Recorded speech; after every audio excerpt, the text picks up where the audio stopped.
Rastet e dhunës në familje vijojnë të jenë shqetësuese në qytetin e Shkodrës, ku vetëm gjatë këtij viti 124 gra kanë kërkuar ndihmë dhe kanë denoncuar dhunën pranë organizatave të specializuara që prej vitesh merren me trajtimin e kësaj problematike. Sipas të dhënave të bëra publike nga organizata Gruaja te Gruaja, numri total i denoncimeve bashkë me rastet e përsëritura kap shifrën 350, çka tregon një rritje të dukshme të fenomenit. Për këtë vit, që do të thot nga janari deri në gjysmën e nëntorit, rastet e dhunës në familje janë mjaftueshëm të rrituna. Për herë të parë në derën e organizatës Gruaja te Gruaja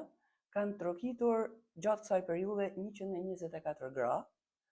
që ne i thona raste të reja, sikur se e përmendët edhe ju, që do të thotë se kanë ardhur për herë të parë për një problematikë të tyre që gjithmonë ka lidhje me dhunën familje dhe dhunën me bazë gjinore.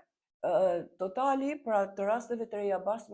me ato që ne i quajmë raste të përsëritura, pra ku të njëjtat gra vinë për problematika të ndryshme, që kanë lidhje gjithmonë me dhunën ose me pasojat e dhunës në familje, kapin shifrën 350, që shënon një rritje të lehtë në krahasim me vitin e kaluar. Drejtorisha e organizatës Trëndelina Boriçi thotë se faktorët që ndikojnë në shtimin e dhunës janë të shumtë, si duke nisur nga problemi ekonomik, varfëria, emigracioni, mungesa e mbështetjes shtetërore e deri te mentaliteti ende i fortë patriarkal që vijon të mbajë shumë gra të eshtura. Faktorët janë të shumtë. Gjithmonë kryesori është mendësia dhe mënyra e edukimit. Mënyra se si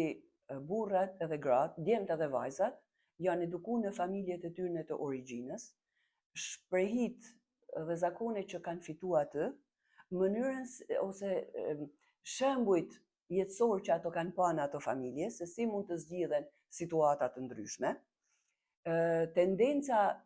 zakonisht e burrave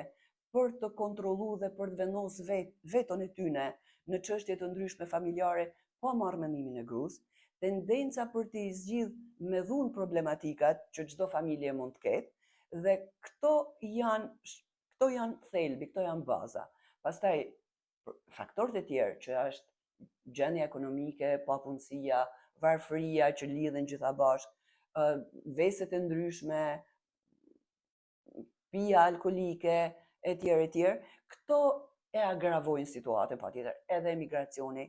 është një faktor që kohët e fundit po rëndon me këto familje. Boriçi thekson se një pjesë e grave i drejtohen organizatave vetëm pasi dhuna është bërë e përditshme dhe shpesh e rrezikshme për jetën, ndërsa shumë të tjera hezitojnë të raportojnë duke u përballur të vetme me situata të vështira. Ajo u bën apel grave që të kërkojnë ndihmë që në hapat e parë, pasi ndërhyrja e ershme mund të parandalojë për shkallëzimin e dhunës dhe të shmangë pasoja tragjike. Unë theksoj gjithmonë që denoncimi nuk duhet mu bë kur episodet janë shtresëzu, kur ato kanë dzënë një tjetrin dhe janë agravu, por që në hapat e para gratë duhet të jenë të vëmendshme ndaj edhe shenjave të para edhe ta denoncojnë. Dhe me fjalën denoncim më pëlqen me theksu, nuk do të thonë që duhet të shku direkt në polici, por ka edhe institucione të tjera, një nga këto është edhe organizata Gruaja te Gruaja, ku ato mund vinë të flasin për problematikat e tyre, dhe është më mirë që t'i delet përpara kur episodet janë më të lehta dhe t'i jepet një drejtim, sesa kur ato agravohen dhe na shkojnë pastaj deri në episode që rrezikojnë jetën e gruas po edhe të fëmijëve që janë familje.